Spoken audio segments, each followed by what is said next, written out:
let's start with old Benny Wade. Benjamin Franklin Wade was a U.S. Senator from Ohio and a founding member of the Republican Party. In 1851, the Ohio General Assembly elected him to serve as the U.S. Senator as a member of the Whig Party. And once the Whig Party dissolved, he became a member of the Republican Party, a founding member. He was also a staunch abolitionist and was one of the Senate's most outspoken opponents of the Kansas-Nebraska Act of 1854.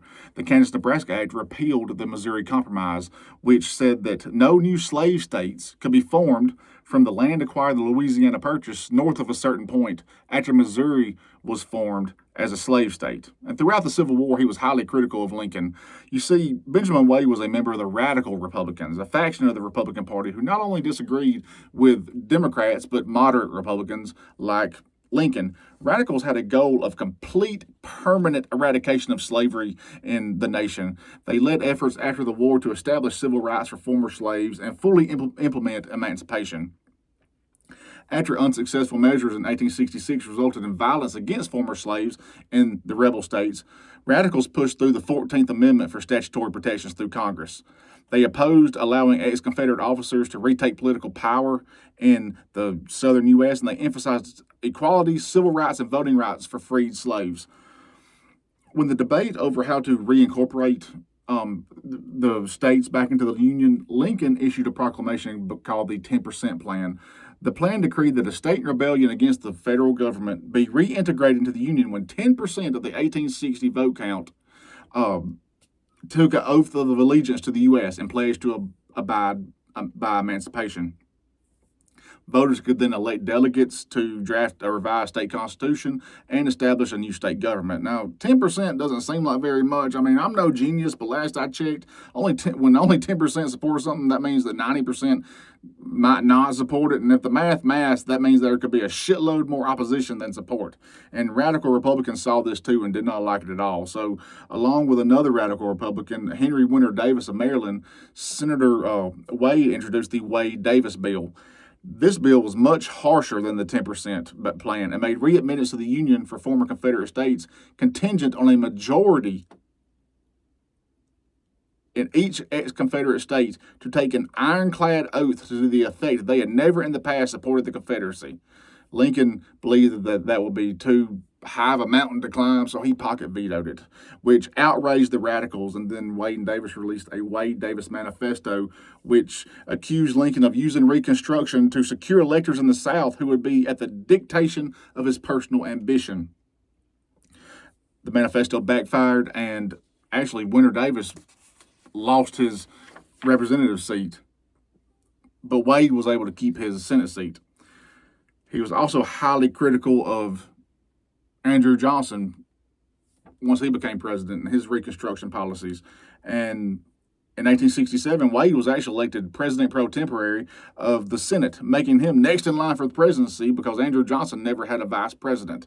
And when Johnson was impeached, he was overwhelmingly convicted in the House, but he was acquitted in the Senate by one vote, and it's believed that he was acquitted because there were some people in the Senate that did not want Benjamin Wade to be president. And in 1868, Democrats in Ohio gained control of the General Assembly and replaced Wade with a Democrat. But the thing I want you to remember about Benjamin Wade and, well, the radical Republicans in general is this. The ironclad oath they supported for Confederate states to rejoin the Union. They wanted no one who supported the Confederacy to be in any kind of power. They saw these people as traitors, which they were, my ancestors included. They did not believe that people who waged war against the Union should ever be in a position of authority or political power after the war was over.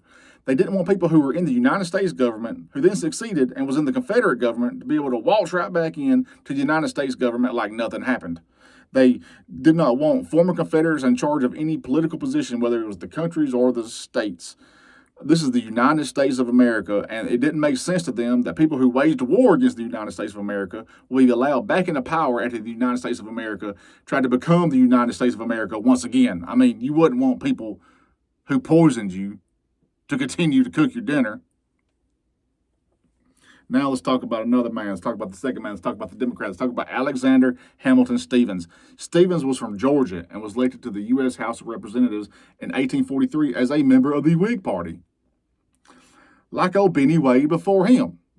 But unlike Wade, when the Whig Party dissolved, Stevens joined the Democratic Party and was reelected to the House as a Democrat in 1854 and 1856. He was a wealthy lawyer who owned several thousand acres and several dozen slaves. As a Whig and later as a Democrat, Stevens vehemently opposed any measure that would bar the extension of slavery. In fact, when the debate surged around the Kansas-Nebraska Act and the dissolution of the Missouri Compromise, Stevens was responsible for the Kansas-Nebraska Act passing the House. He employed some obscure House rule to bring the vote to the floor and later called this the greatest glory of his life. Now remember, one of the biggest opposers of the Kansas-Nebraska Act was Benjamin Wade. In 1861, Stevens was elected to be a delegate to the Georgia Secession Convention. He actually voted against Georgia seceding, but supported he asserted the right to secede if the federal government continued allowing northern states to nullify the fugitive slave law. When Georgia ended up seceding, Stevens was elected to the Confederate Congress and was chosen to be the Confederate States of America's first and only vice president. On March 21st, 1861, Stevens delivered the cornerstone speech, which laid out the rationale for the Confederate States to succeed and enumerated differences between the American and the Confederate foundings. He gave the cornerstone speech to the Savannah Theater, but a few weeks before that speech, he gave another one to the Savannah Theater, and I want to read a few excerpts. Let me get it right here. We have settled, and I trust settle forever, the great question which was the prime cause of our separation from the United States. I mean the question of African slavery. The old American Constitution set out with a wrong idea on this subject. It was based upon an erroneous principle. It was founded upon the idea that African slavery is wrong, and it looked forward to the ultimate extinction of that institution. But time has proved the error, and we have corrected it in the new Constitution.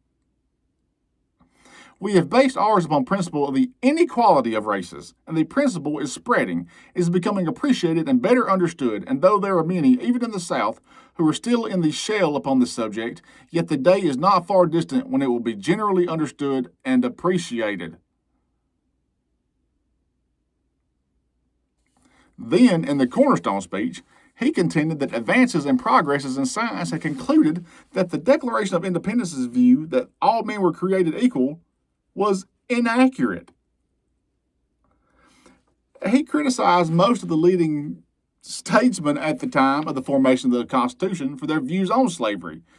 He stated that the founding fathers that they saw that the enslavement of African Americans were in violation with the laws of nature, that it was wrong in principle, socially, morally, and politically. It was an evil they knew not how well to deal with. But the general opinion of the men of that day was that somehow or another, in the order of providence, that slavery will eventually go away. The institution will be evanescent and pass away. Those ideas, however, Stevens said, were fundamentally wrong. They rested upon the assumption of the equality of races. This was an error. It was a sandy foundation, and the idea of a government built upon this sandy foundation, when the storm came and the wind blew, it fell. Stevens continued to point out the differences between American and Confederate ideologies, saying, our new government is founded upon exactly the opposite ideas. Its foundations are laid, its cornerstone rests upon the great truth that the Negro is not equal to the white man, that slavery, subordination to the superior race, is his natural and normal condition. This, our new government, is the first in the history of the world based upon this great physical, philosophical, and moral truth. You know how today's Republicans will use like Bible verses, quotes, stories to justify things in their minds. They cherry pick words to justify bigotry. Well, Stevens also did that. Stevens, a Democrat, did that in the Cornerstone speech. He said, with us, all of the white race, however high or low, rich or poor, are equal in the eye of the law. Not so with the Negro. Subordination is his place. He by nature, or by the curse against Canaan, is fitted for that condition which he occupies in our system. The architect in the construction of buildings lays the foundation with the proper material, the granite, then comes the brick or the marble. The substratum of our society is made of the material fitted by nature for it. And by experience, we know that it is best, not only for the superior, but for the inferior race, that it should be so. Now, after the Confederacy lost the war, Stevens tried to deny and retract these statements he said in the speech. He began saying that slavery wasn't the cause of secession, but the cause was rooted in constitutional differences. Like, bro, you know we could hear you, right? Like, you know we could read your words. Just a 19th century gaslighting campaign. That was probably the start of the lost cause propaganda. It wasn't about slavery, it was about states' rights. It wasn't a civil war, it was a war of northern aggression, which that idea still permeates today. So either the propaganda was damn good or the people were damn stupid. It's probably a mixture of both, just a little bit. After the war, Stevens was arrested for treason and spent 5 months in jail. And then later was elected back to the U.S. House of Representatives, where he served until 1882 when he was elected Georgia's governor, and then he only served a few months in that position until he died in 1883.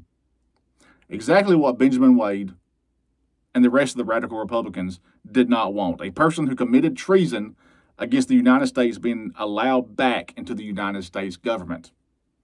So you have a Republican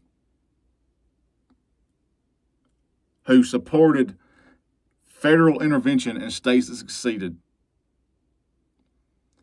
A Republican who thought that anyone who was a supporter of the Confederacy, especially Confederate leaders, should not be allowed back into the government once the Union reformed. He believed that treason should be a linchpin to keeping someone out of power.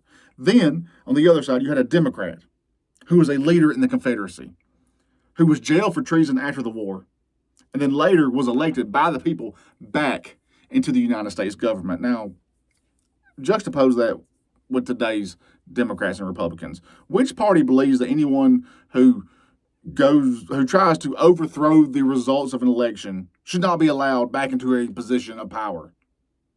And which party today believes that treason is another form of patriotism? Who defends those who conspire to overturn election results and puts them right back into office? Which party is the one whose leading presidential candidate was the leader of trying to overturn the election?